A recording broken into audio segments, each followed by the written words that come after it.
ఏపీకి ప్రత్యేక హోదా కావాలంటూ రాష్ట్రంలో నినదించిన వైసీపీ ఇక ఢిల్లీలోనూ పోరాడబోతోంది. పార్టీ ఎంపీలు ఎమ్మెల్యేలతో కలిసి హస్తిన పెద్దలకు పరిస్థితిని వివరించే ప్రయత్నం చేయబోతున్నారు వైసీపీ అధినేత జగన్. ఇవాళ సాయంత్రం రాష్ట్రపతి అపాయింట్మెంట్ కూడా ఖరారైంది. ఇవాళ రేపు జగన్ ఢిల్లీలోనే ఉంటారు.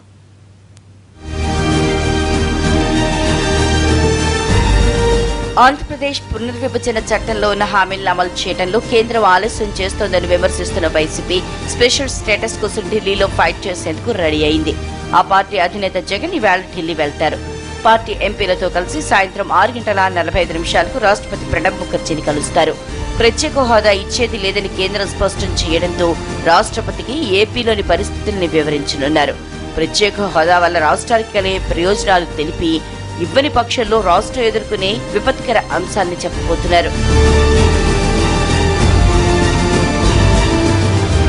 ప్రధాని నరేంద్ర మోడీ సహా పలువురు కేంద్ర మంత్రుల్ని కలిసేందుకు కూడా అపాయింట్మెంట్లు అడిగింది వైసీపీ. అపాయింట్మెంట్లు వచ్చిన వారందరికీ ప్రత్యేక హోదా, రైల్వే జోన్, విభజన హామీల అమలుకు సంబంధించిన వినతి పత్రాలు ఇవ్వబోతున్నారు. జగన్ ఏపీకి ప్రత్యేక హోదా ఇవ్వాలన్న డిమాండ్ మద్దతిస్తున్న మరికొన్ని జాతీయ పార్టీల నేతలు కూడా భేటీ అవుతారు. 2 రోజుల ఢిల్లీ టూర్తో జగన్ ఏం చేస్తారు అని రాజకీయ వర్గాల్లో ఆసక్తికర చర్చ జరుగుతోంది. కేంద్రమైన విజ్ఞప్తుల్ని పరిశీలిస్తుందా, ప్రత్యేక హోదాపై స్పష్టత ఇస్తుందా చూడాలి మరి.